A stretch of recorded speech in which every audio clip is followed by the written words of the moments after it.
Hey, le marché crypto est en chute libre. Parlons de cette panique et de ce que vous devez faire. Aujourd'hui, on y va avec du clickbait maximal. Je vends tout. La fin de la crypto. L'hiver est de retour. Vous vous demandez si je suis en train de vider mes portefeuilles, si je prépare mes points de sortie ? Soyons francs. Oui, j'y pense. Je me demande comment je pourrais sécuriser mes gains. Mais là, tout de suite, la vérité est non, je ne vends rien. Vendre en ce moment, c'est l'erreur la plus stupide que vous puissiez commettre. Je vous promets jamais la certitude, mais je suis extrêmement confiant. Il y a de très très fortes chances que ce que nous voyons soit le vrai départ du bull market. C'est un signal qui me rend hyper bullish. Franchement, j'en avais marre de faire des vidéos ces dernières semaines.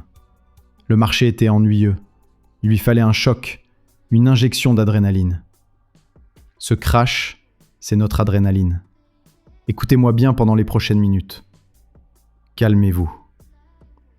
Ignorez l'hystérie bearish sur X, Twitter. Les gens qui hurlent que les alts sont morts, que le cycle est brisé, que c'est fini. Vous allez voir que c'est une réaction excessive ridicule. C'est le dump le plus manipulé de l'histoire. C'est si bête que vous devriez en rire. Si vous arrivez à rester tranquille, à ne rien faire, ou mieux, à acheter la panique, vous allez faire fortune. Je sais que certains alts sont à moins 50% ou moins 60%, mais ils sont déjà en train de remonter. Si vous tenez bon, le Bitcoin et l'Ethereum seront de retour à leur plus haut historique en quelques semaines, et les alts vont exploser. Les gens diront alors que c'était l'opportunité d'achat du siècle. Laissez-moi vous donner les preuves. Pourquoi je suis si sûr ? Regardez les émotions du marché. Ces derniers mois, c'était l'impatience maximale. Tout le monde était frustré. Le Bitcoin montait, les alts stagnaient. Les gens étaient à bout. Moi le premier. J'étais agacé, je ne voulais plus faire de vidéos. C'est là le secret. Quand je suis excité et que tout le monde est euphorique, je vends. Quand je suis agacé et que tout le monde est en panique, j'achète et je hodl. Ce qui s'est passé hier, c'est l'explosion de cette frustration accumulée, amplifiée par la manipulation. Ce n'est pas un top. Pour qu'un marché soit à son sommet, top, il faut de l'euphorie totale. Au dernier top, 2021, si vous aviez dit que le marché allait baisser, on vous aurait insulté. Les gens vous traitaient de fous, publiaient des livres pour vous ridiculiser. C'était la fête permanente. Aujourd'hui, c'est le pessimisme, la colère, le j'arrête tout. Les sommets sont bruyants et joyeux. Les fonds de marché sont silencieux et pleins de rage. Nous sommes en pleine rage. Nous allons regarder les deux moments où il fallait absolument acheter la peur dans l'histoire récente. Et vous allez voir que le scénario est identique. 1. Le flash crash Covid, 2020. Le plongeon. L'Ethereum est tombé de 50%, une chute brutale. Le sentiment. La peur régnait. Les gens croyaient que c'était la fin, que le cycle était fini. Pourtant, ce fut le meilleur point d'entrée pour le cycle haussier qui a suivi. 2. Le crash FTX, 2022. Le sentiment. C'était la crypto n'est qu'une arnaque. Ceux qui achetaient des coins à prix cassé, comme Solana à 12 $, étaient ridiculisés. Le résultat ?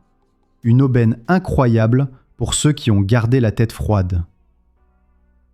Le constat est simple.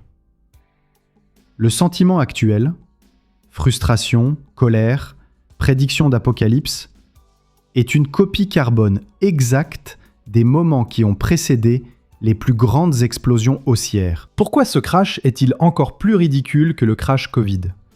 Parce que le contexte est 100% bullish. L'argent attaque. Il y a plus de capital en attente sur la touche que jamais. Écoutez-moi. Quand les taux d'intérêt baissent, et ils vont baisser, tout cet argent n'aura nulle part où aller. il va déferler en trombe sur les actifs risqués comme la crypto. Le moteur IA, l'intelligence artificielle, provoque la plus grande vague de productivité de l'histoire. La crypto est profondément connectée à cette vague. Ce contexte alimente la spéculation et l'explosion des valorisations. La manipulation parfaite, ce dump a été orchestré. Des gros acteurs ont parié, des plateformes ont coïncidence bloqué les achats. C'était un nettoyage forcé et violent des gens endettés. Ils ont secoué l'arbre pour faire tomber les fruits mûrs, juste avant la saison des récoltes. Avec autant d'argent prêt à entrer, avec l'IA comme moteur, et après un nettoyage aussi violent, les probabilités penchent massivement pour un rebond explosif. Maintenant que vous savez pourquoi on achète, il faut savoir quand on arrête d'acheter. Voici ma thèse, étape par étape. Ma stratégie est simple, et elle n'a pas changé depuis 2 ans. C'est votre seule voie si vous n'êtes pas un trader pro. Règle numéro 1. Ignorez le bruit. Je ne me préoccupe pas du prix actuel. Je vais acheter la peur et hodler aveuglément. Règle numéro 2. Attendre le signal. J'attends que l'Ethereum, ETH, explose son ancienne ATH et atteigne clairement les $6 000 ou $8 000. C'est ce moment précis où toute la liquidité va inonder les alts. Je sais que vous êtes inquiet, mais votre plan doit être clair. Je sais que vous êtes inquiet pour vos alts à moins 50%. Mais c'est pourquoi je dis toujours, tenez-vous au top alt. Solana, Avax, etc. Ils sont solides, ils reviennent. Est-ce que l'ETH a brisé son ATH ? Non. Ma thèse est-elle complétée ? Non. Alors tenez bon et soyez patient. C'est le moment d'être courageux, pas de paniquer. Le gros de la fête n'a pas encore commencé.